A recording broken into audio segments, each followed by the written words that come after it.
Hi everybody, thanks for joining me today. Today I'm going to show you how to do a fun bracelet using chain, wire, and some gemstones. I like this look. It's a very delicate bracelet and it allows you to attach stones to chain, hiding wire up along the stone and in between the chain links. So it gives more of a subtle look for wire wrapping. So let's get started. I'm using 26 gauge artistic wire, brand wire in gold, and I'm using 2mm cable chain. So this has kind of like an open link. You want it to be large enough chain where your wire can go through it.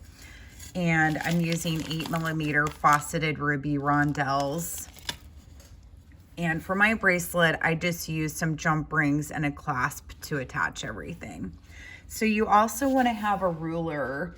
That way each link is measured the same, and you can pick however long you want in between the stones. I have about 1 inch of chain.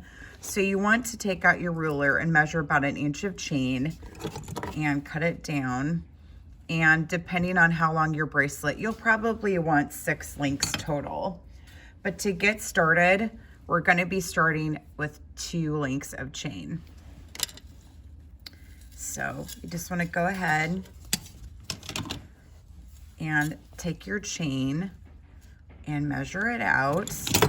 And you can also kind of, dropping my tools everywhere, measure them side by side and go ahead and cut it down.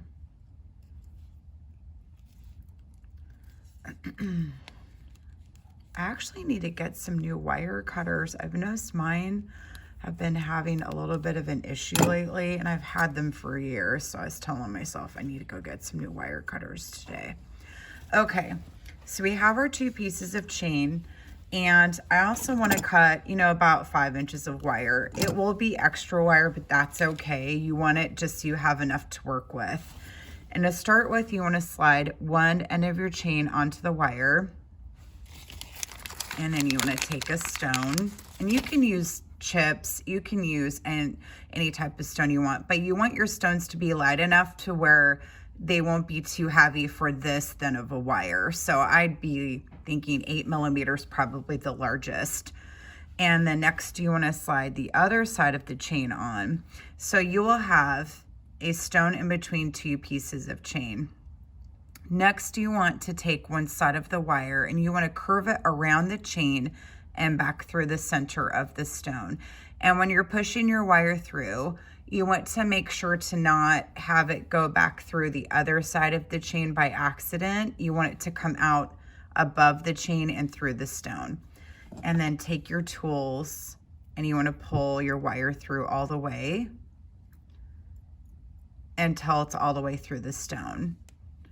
And then you might have to use both pieces of wire, just gently kind of tug on them to bring it through flush all the way to the side of the stone. And then here you go.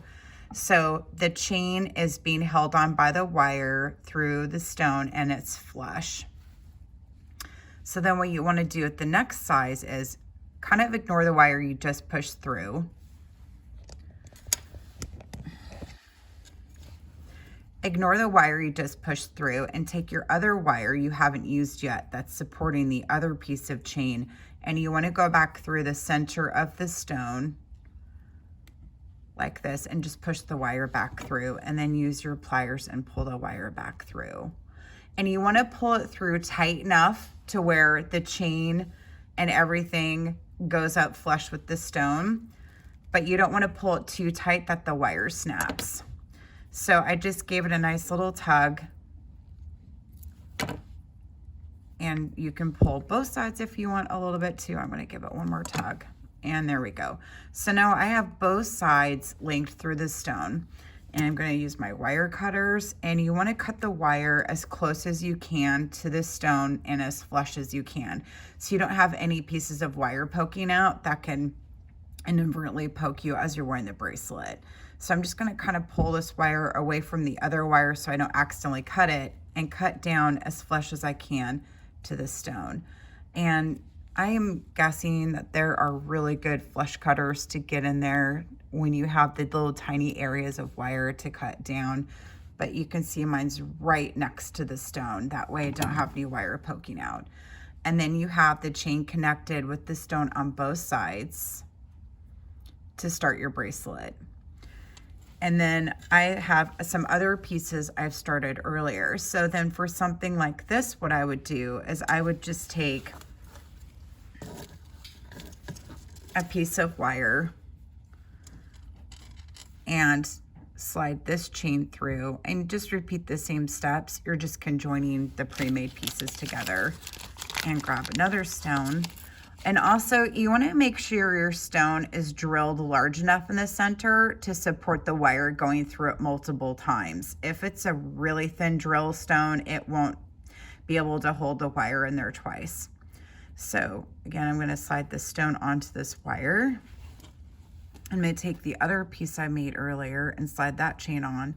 So now again, I have the chain pieces with the stone in the center, and I'm going to take my wire and go back through the center of the stone and pull it through.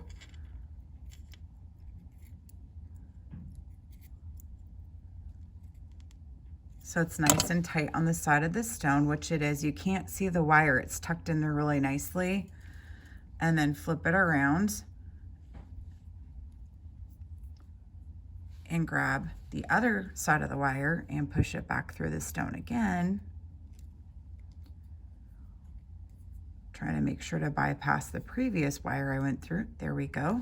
And I'm going to pull it through with my tools and pull it through just a little bit again. There we go. It's nice and flush on both sides. And take your wire cutters and cut down the excess wire. And you just repeat the steps until you've reached desired length of your bracelet. And then you add a clasp and jump rings and you've finished. Thanks for joining me today. If you have any questions, feel free to reach out. I'm on Instagram, Facebook, and Pinterest. I'm also online at andriabieberdesigns.com, so you can send me an email or send me a message online on one of my social platforms. Thanks for joining me today. Have a wonderful rest of your day, and please like and subscribe. Thank you so much.